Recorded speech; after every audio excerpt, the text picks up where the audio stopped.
Pois é, hoje é quarta-feira e toda quarta tem um quadro Quer Saber? Recebemos Alberto Durão, perito técnico de Polícia Civil, papiloscopista. Boa tarde, tudo bem? Boa tarde, Tom. A categoria de papiloscopistas agradece pela oportunidade. Bom, nós que agradecemos pela entrevista. Primeiramente, o que é papiloscopia? Vamos entender melhor. Papiloscopia é uma ciência, né, da perícia da Polícia Judiciária, que tem como objetivo identificar pessoas através das impressões digitais. Na verdade, é uma ciência que se responsabiliza pela identificação humana através das impressões digitais. E quando surgiu a papiloscopia? A papiloscopia, os registros acusam mais ou menos em 1891, através do chefe de polícia da polícia argentina, né, Juan Vucetich, e o primeiro caso elucidado já foi um ano depois, em 1892. E depois de mais ou menos uma década, né, no Instituto de Identificação Félix Pacheco, a polícia instaurou a papiloscopia como uma técnica, né, oficial de investigação da Polícia Judiciária brasileira. Bom, claro que a gente sabe que tem uma grande importância jurídica. Você poderia detalhar essa importância para a gente? A importância da papiloscopia é bem ampla, né? Mas vamos falar assim das mais notórias, porque a papiloscopia atende um dos pré-requisitos, uma das orientações do Código de Processo Penal, no que diz respeito à determinação de autoria delitiva. Então, a papiloscopia hoje é uma grande ferramenta para que as polícias judiciárias do Brasil e Polícia Federal cheguem aos seus autores de delitos. Muito bem, numa cena de crime, o perito criminal e o papiloscopista, qual é a função dos dois nesse momento aí? Na verdade, o Departamento de Polícia Técnica, que é o órgão que abrange todas as categorias de peritos, né, ele tem o perito odontolegal, tem um perito médico legal, o perito criminal e o perito técnico de Polícia Civil, que no caso da Bahia seria o papiloscopista baiano. Na verdade, não há conflito, os peritos eles se complementam, né? Os peritos criminais, eles trabalham também com autorias delitivas, quando o assunto está interligado ao processo do DNA. Mas, na verdade, a perícia criminal, ela se ocupa, em sua maior proporção, com materialidade de fato. Os peritos, eles são experts em determinar, por exemplo, como o crime acontece. Essa imagem, por exemplo, aí, Durão, como é que é? O que vocês estão fazendo? Na verdade, aí entra o papiloscopista. O papiloscopista, ele não tem essa responsabilidade em se determinar... Está em busca ali de quê? De digitais? A materialidade, e sim a autoria delitiva. Na verdade, ali são dois peritos tentando localizar impressões digitais em uma cena aqui de Itabuna, que aconteceu um furto na Secretaria de Saúde do município, e os papiloscopistas tiveram um excelente resultado, porque através dessas pesquisas aí, identificamos impressões digitais muito nítidas, e após essa identificação foi confeccionado o laudo técnico, né? E esse laudo serviu como uma poderosa arma para incriminar a pessoa que cometeu esse delito.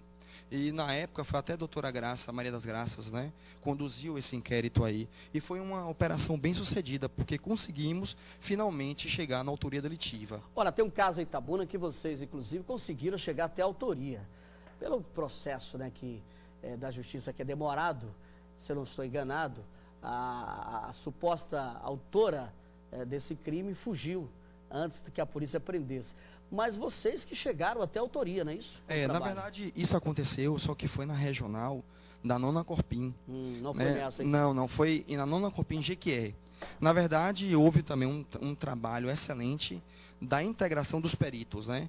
E da integração dos peritos, do papiloscopista e dos policiais da delegacia, os delegados e investigadores. Na verdade, o que aconteceu? Através de algumas análises, né, nós descobrimos uma pegada que era bem peculiar a uma pessoa da casa. Uma pegada em meio aos rastros de sangue. O que vocês utilizam? Um material químico para identificar essas pegadas, na verdade, o sangue, marcas de sangue? Não, o sangue estava bem evidente. Não precisou usar reagentes para se tornar evidente aquela marca. E chegamos logo após o homicídio, né? E aí o que aconteceu? Só que quando o perito o papiloscopista ele foi avaliar as impressões digitais encontradas na cena do crime, nós descobrimos, e através de um processo bem minucioso de tratamento de imagens, o perito técnico da Polícia Civil chamado Paulo Roberto chegou finalmente à autoria delitiva. Só que essa pessoa, na verdade, ela está foragida, mas a polícia já chegou aos nomes e estamos aguardando um dia a prisão vai ser efetuada. Bom, você inclusive está acompanhado de mais 2 papiloscopistas, está aqui o Macedinho e o Matheus, estão aqui. O Macedinho outro dia fez até uma luva para identificar um caso de afogamento. Exatamente. O corpo já estava adiantado em estado de putrefação. Olha o Macedinho na tela aí. Essa luva aí, o que é aquilo ali? É resto de pele? O que é que ele construiu ali? Na verdade, Tom, o perito aí, ele estava analisando um cadáver em avançado estado de putrefação. Esse cadáver foi encontrado nas redondezas de Ilhéus e trazido para o Departamento de Polícia Técnica de Itabuna. E o avanço, o estado de putrefação, não determinava realmente a quem pertencia, né? Ou a quem pertenceu aquele corpo. Aí o que aconteceu? Ele começou aí a tirar a primeira camada da pele, né, e destacar a chamada luva cadavérica. Essa luva nós não poderíamos colocar reagentes de imediato. Aí ele foi necessário tirar, ele tirou com bisturi, essa luva foi separada, foi desidratada através de processos químicos, e aí finalmente ele pôde manusear. E aí eu não sei se vocês têm imagem do produto desse trabalho, que foi a determinação perfeita da impressão digital. Então, só para explicar para o telespectador, através dessa luva aí, ele identificou as digitais do homem que havia morrido por afogamento. É exatamente isso? Com certeza. E isso, Tom, é uma ação extremamente importante, porque quando os papiloscopistas agem dessa forma, evita-se trocas de cadáveres. Que vem, tem uma denúncia a nível de Brasil, né? Exato. Desse trocadilho de cadáveres aí. Vem acontecendo com bastante frequência.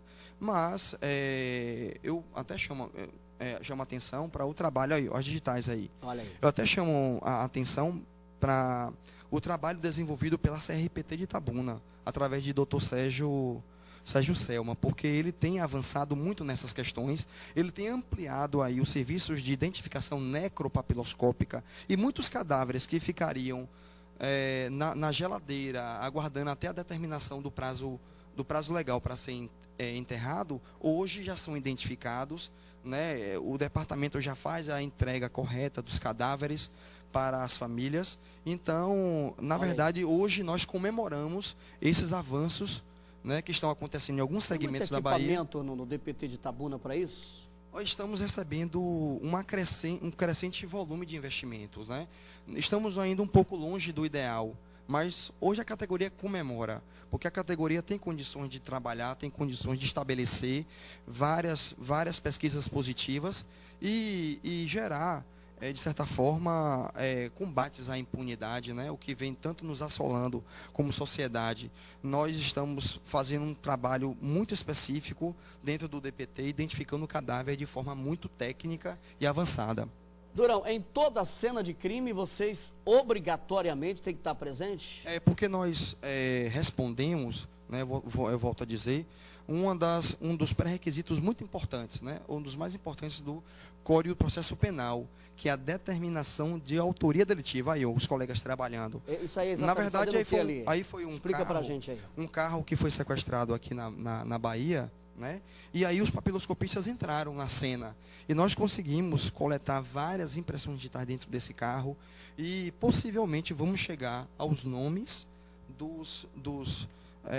das pessoas que produziram essa violência contra essa família. Nós temos um grande acervo digitais, e conseguimos várias digitais muito importantes. Essas digitais são enviadas para o sistema EIFES, que é um sistema que procura de forma informatizada, né, os donos dessas digitais. Então isso aí a gente tem como um trabalho belíssimo, um trabalho feito com sucesso e que vai impactar, Tom, é importante se dizer isso. Nós vamos, através desses trabalhos, vamos dar um duro golpe na impunidade que hoje assola o país. Isso é bom. Veja só, tira essas digitais, colhe essas digitais, depois joga no computador, no sistema e acaba identificando a pessoa. Macedo, que a gente mostrava anteriormente, aquela luva, através daquela luva ele identificou as digitais, isso vai para o sistema. Se o indivíduo tiver uma carteira de identidade, por exemplo, já identificou. Ficaria impossível se ele não tivesse nenhum documento, como carteira de identidade, né? Tom, eu acho importante também comentar sobre uma outra ação dos papiloscopistas na Bahia, dos peritos técnicos de Polícia Civil. Na verdade, hoje nós coordenamos os saques. Né? A polícia técnica se faz presente hoje no SACS. E é um serviço belíssimo, porque hoje operamos um dos a atuação de vocês também no SAC, né? Claro, já é um outro meandro da identificação. Segura aí, segura só um instante.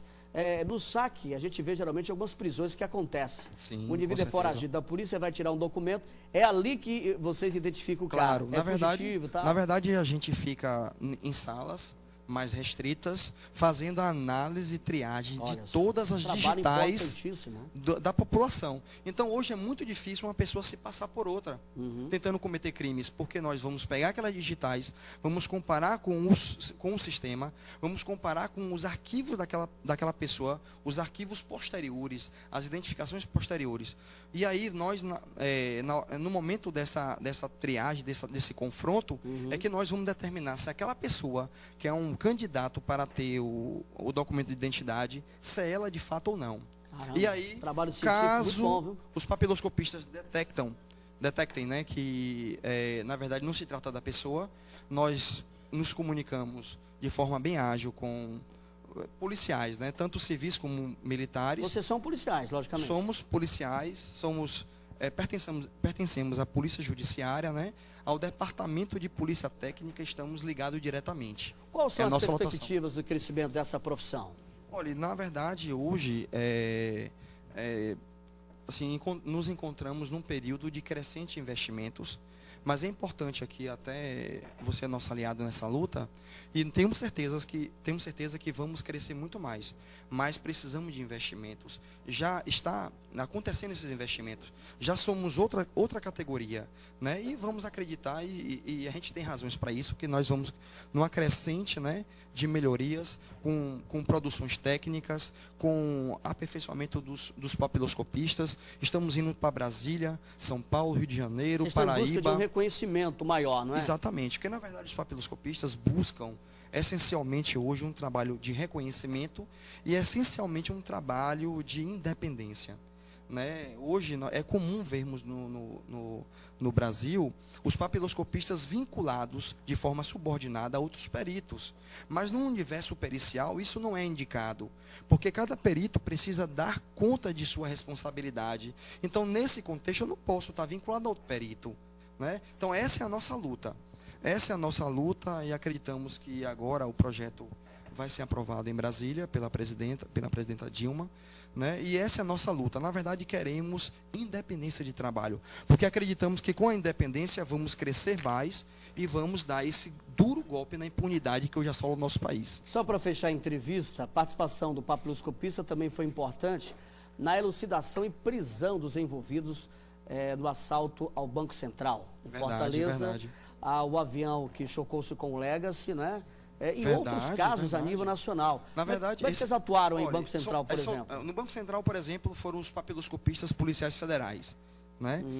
Tem os mesmos pré-requisitos, né? Tem as mesmas prerrogativas que a Polícia do Estado. Na verdade, os bandidos naquela oportunidade, eles fizeram questão de trabalhar sempre com luvas, né? Tentando camuflar ao máximo, não deixar nenhum vestígio. Inclusive, quando minutos após a saída do banco, eles revestiram toda a cena do crime de cal, que é corrosivo e, consequentemente, ia corroer os fragmentos de impressão.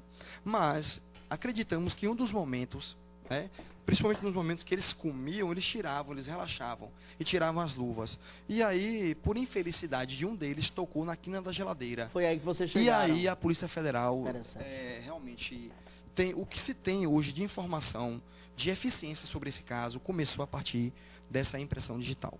Eu estou muito impressionado com esse trabalho de vocês. Com certeza o telespectador que não conhecia também o trabalho do papiloscopista. Eu falei do avião, da queda do avião, vários corpos ali, né? Na verdade, hoje, inclusive eu estou aqui no estúdio com um dos maiores especialistas em identificação de cadáver da Bahia. Que é o Macedo, que a gente Hollenberg Macedo. Pouco, né? Na verdade, ele hoje é treinado por ele é treinado com uma outra equipe de policiais, que são peritos odonto, peritos criminais e médicos em desastres de massa. Vamos mostrar o Macedo ali, não? Vamos mostrar o desastres de massa. Ele fez a referência. Na verdade, ali. o que é que acontece?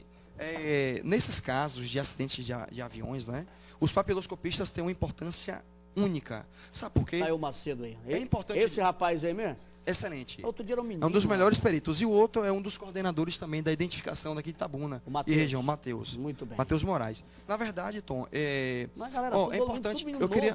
Eu queria chamar. É bacana isso. Eu queria chamar a atenção de uma situação muito importante. Vamos lá. Não existe hierarquia de provas materiais.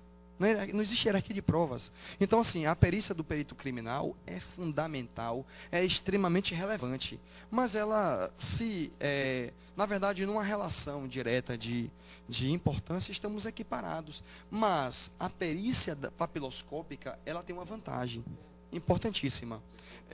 A perícia papiloscópica é barata, de rápida resposta. Podemos dar uma resposta em aproximadamente 5 minutos. Enquanto outras perícias podem demandar um volume de tempo muito maior. Temos uma perícia barata, rápida, eficiente, de alta precisão. Nossa perícia é de 100% de precisão. E posso dizer, Tom, que nós estamos preparados para atender diversas demandas hoje no estado da Bahia. Teve um concurso agora recente, né? Teve um concurso para preencher as vagas de todas as categorias de peritos. Né? Inclusive papiloscopista. Inclusive dos peritos técnicos de Polícia Civil. Bom, vocês estão em cena de crime, ali vocês têm que, a função de vocês é a autoria do crime. Trabalha em conjunto, a autoria deletiva, exatamente. Né? Trabalha em conjunto com o perito criminal de várias áreas, odontólogo, enfim. É o que você relatou. Na verdade, agora, nós né? nos complementamos. Essa é a palavra. Muito bacana. Parabéns. Muito boa essa informação, porque a gente acaba sabendo, eu nunca vi ninguém da imprensa aqui, né, os colegas, ninguém explorar tanto isso. Também, né? Tom, a gente... Numa cena de crime, ninguém entrevista o papiloscopista. Interessante isso. É bom falar com o perito e o papiloscopista também. Né? É um trabalho em conjunto. Eu também gostaria de enfatizar uma coisa também. Alguns dos responsáveis por esses avanços, né? Eu chamaria atenção para a minha diretora-geral, que é a diretora do Instituto, Iracilda Santos, né? Ela é uma das responsáveis por esses avanços. Como? Eu vou lhe dar um exemplo. Por exemplo, nós estamos... Eu acho que a imprensa não sabe disso. Assim, não está tão divulgado. Os papiloscopistas estão dentro dos presídios. Nós estamos garantindo cidadania para os apenados. Os apenados precisam ter seus processos criminais, precisam ter agilidade nesses processos criminais. Os apenados, eles são ligados a outros processos de recuperação do Estado, como a própria Secretaria de Educação. E para isso é preciso ter as carteiras de identidade. Nós estamos contribuindo nesse hemisfério.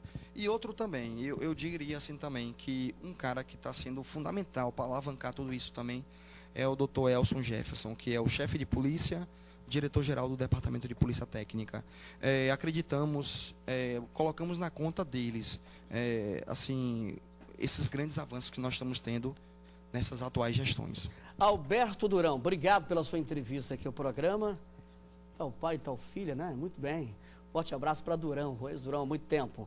Parabéns pelo trabalho, parabéns aos dois ali, ao Macidinho Matheus e aos demais papiloscopistas. Estamos nessa muito obrigado aí, pela oportunidade. Isso é inédito da imprensa, é inédito isso aqui que eu estou fazendo aqui hoje do Balanço Geral, né? Mostrando a função desses profissionais. Isso é importante divulgar. Obrigado pela entrevista. Muito obrigado. Hoje é um dia que a categoria de papiloscopistas da Bahia, Tom, comemora essa oportunidade, essa divulgação para a população, porque poucos conhecem e poucos sabem que eles têm direito a esses serviços. Eu estou há 26 nós temos preparados. 26 anos na profissão, não conhecia esses detalhes que você me passou aqui, detalhes que eu desconhecia. 26 anos e a boa parte dele no jornalismo policial. Eu não conhecia isso aí, esses detalhes. É verdade. Parabéns. E vamos avançar muito mais. Nós vamos andar juntos, você vai perceber, e a população também.